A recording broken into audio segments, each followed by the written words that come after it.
Bom, turma, então, conforme a gente combinou, a gente vai ter a nossa aula sobre divisão celular, meiose, que é a continuação do nosso primeiro módulo de aulas, que nós começamos falando sobre mitose.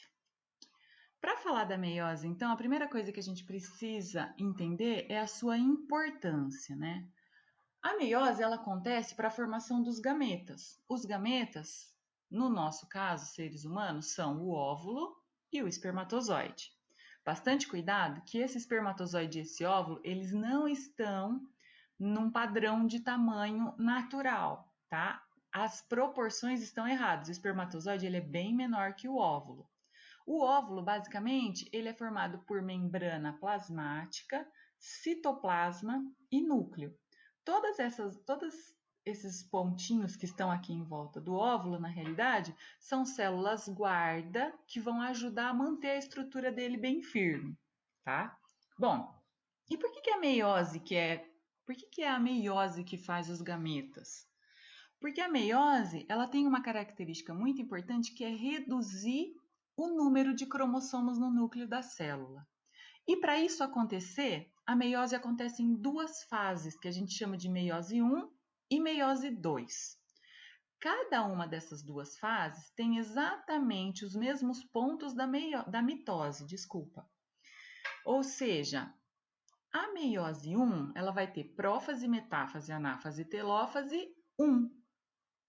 Já a meiose 2 vai ter prófase, metáfase, anáfase e telófase 2.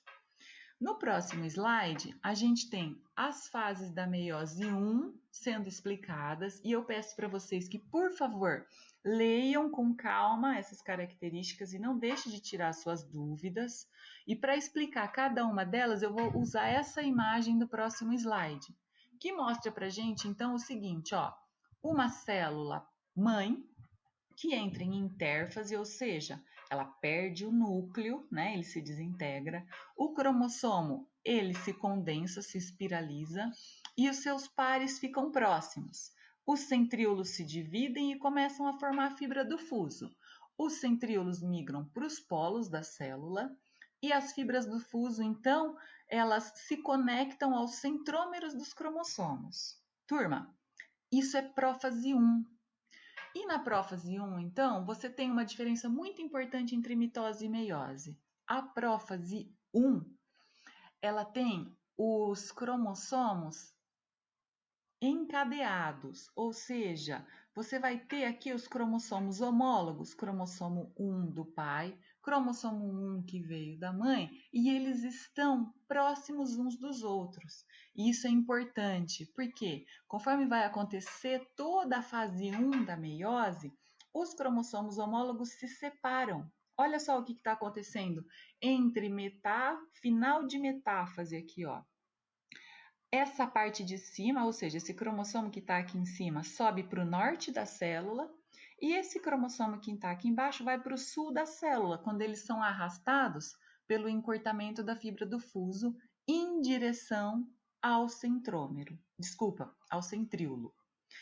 Acontece então que, se você reparar, na anáfase esses cromossomos migraram para o centríolo e começa a ter a divisão da membrana plasmática para dividir em duas células, que é o final da telófase. Turma, dá uma olhadinha nisso aqui que é importante, ó. Na intérfase você tinha cromossomos homólogos pareados. Então aqui você tem um cromossomo próximo do outro, um cromossomo próximo do outro e um cromossomo próximo do outro. Se você contar, você tem 1, 2, 3, 4, 5, 6 cromossomos. No final da meiose 1, cada célula filha formada tem apenas metade do número de cromossomos. Então, aqui a gente tem 1, 2, 3 cromossomos para uma célula filha e 1, 2, 3 cromossomos para outra célula filha.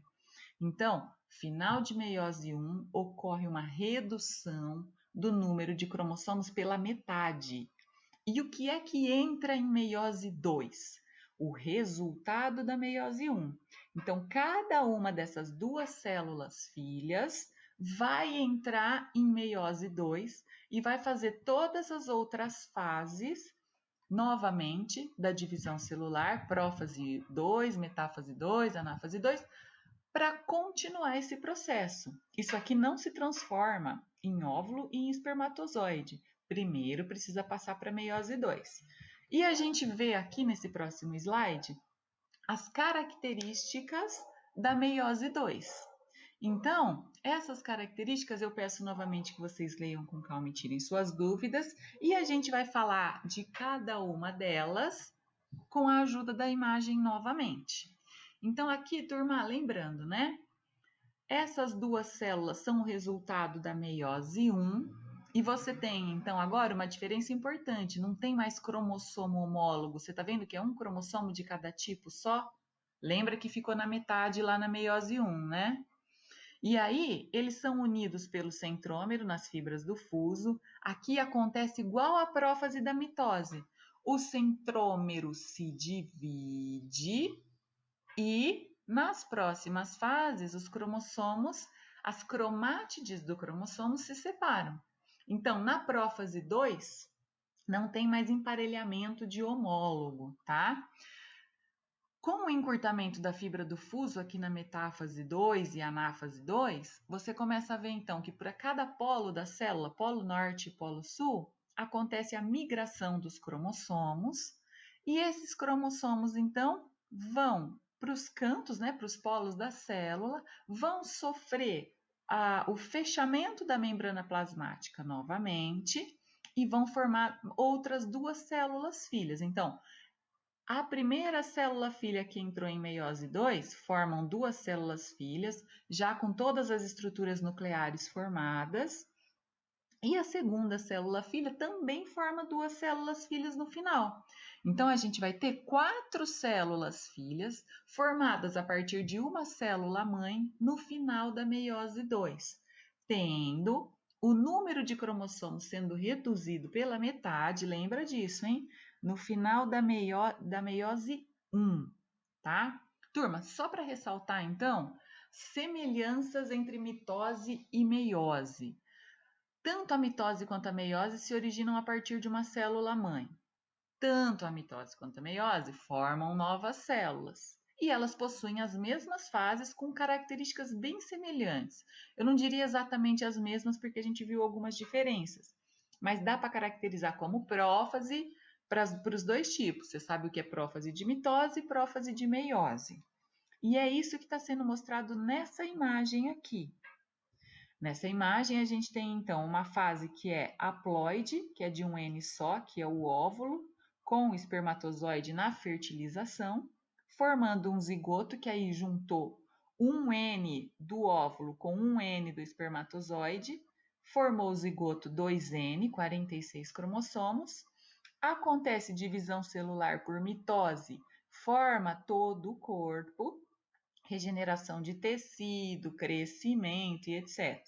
No ovário e nos testículos acontece a meiose para formar óvulo e espermatozoide.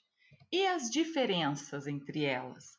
Basicamente, então, é o número de cromossomos que se reduz, certo? Que é o principal.